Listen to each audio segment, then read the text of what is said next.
A glass prism is a solid refracting medium with a triangular cross-section bounded by three plane surfaces. Light gets refracted through each refracting plane of the prism. The surfaces ABEF and ACDF are the two refracting surfaces of the prism shown. The surface BCDE is the base of the prism. The angle bounded by these two surfaces is the angle of the prism. The angle of the prism may be acute, obtuse, or right-angled. A prism also disperses white light. The amount of light dispersed by a prism depends on the refractive index of the material of the prism. Let's see how to find the refractive index of the material of a prism. Take a prism and then draw an outline of it. What you have now got is a triangle. Mark a convenient point on the left side of the triangle. Use a protractor to draw a normal at the given point. Then draw a line making an angle with the normal as shown. This line serves as the incident ray. Once more, place the prism so that it coincides exactly with the drawn outline. Insert two pins on the line drawn. When you see from the other side of the prism, you can see the images of the pins.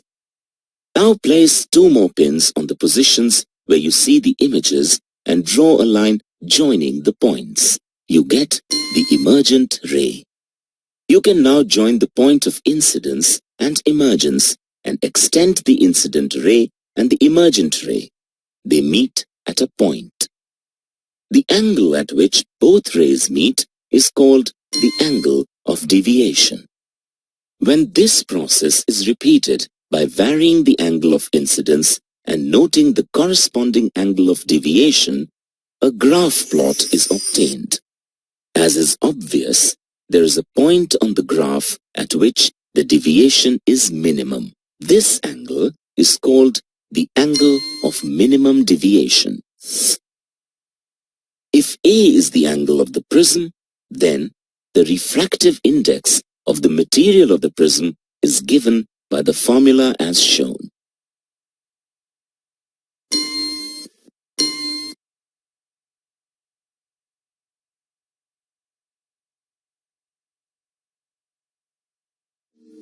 We know that critical angle is the angle of incidence in the denser medium, for which the corresponding angle of refraction in the rarer medium is 90 degrees.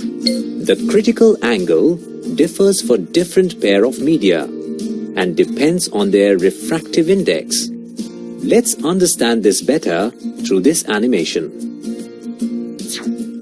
In this ray diagram, the incident ray AO traveling from water to air is refracted at point O, such that the refracted ray travels along the water-air interface. The angle of refraction in this case is 90 degrees, and the angle of incidence is the critical angle. Now, let us calculate the refractive index of air with respect to water. On substituting the measures of the angle of incidence and the angle of refraction, we get the following. Let's call this equation 1. We know that the value of sine 90 degrees is 1. Substituting the value of sine 90 degrees in equation 1, we get the following. Let's call this equation 2. We know that the refractive index of air with respect to water is equal to the reciprocal of the refractive index of water with respect to air or vice versa. Let us consider this formula as equation 3. On substituting the value of refractive index of air with respect to water in equation 3, we get the refractive index of water with respect to air. This equation can also be rewritten as follows. to obtain the sine of the critical angle. So, if we know the refractive index of the denser medium with respect to the rarer medium, we can find the critical angle for that pair of media. Let us see this with the help of an example. Suppose we want to calculate the critical angle for a pair of media, glass and air. The refractive index of glass with respect to air is given as 3/2.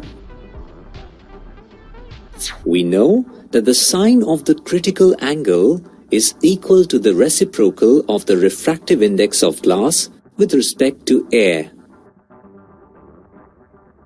Now, on substituting the value of the refractive index of the glass with respect to air in this formula, we get the value of sine 42 degrees is 2/3. On substituting the value of sine and simplifying the equation, we get the critical angle for this pair of media as 42 degrees. Similarly, we can find the critical angle for other common denser mediums with respect to air. The given table displays the critical angle for some substances with respect to air.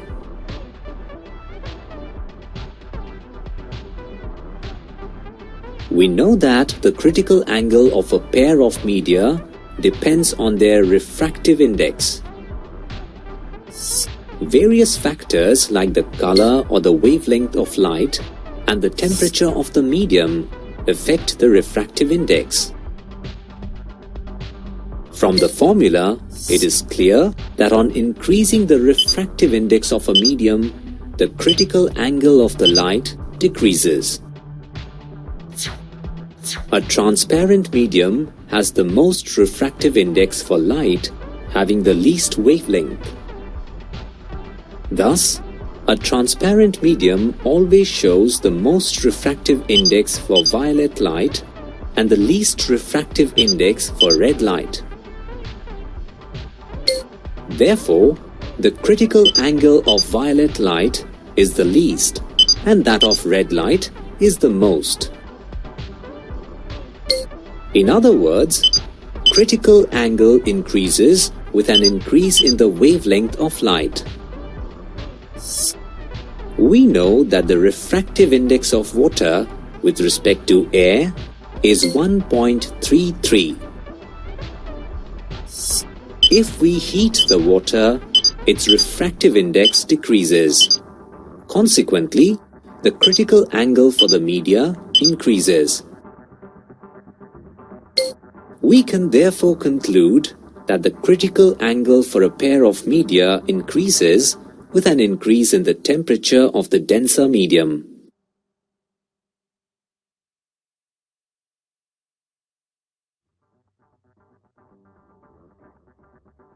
Let's recapitulate what you have just learned in this animation.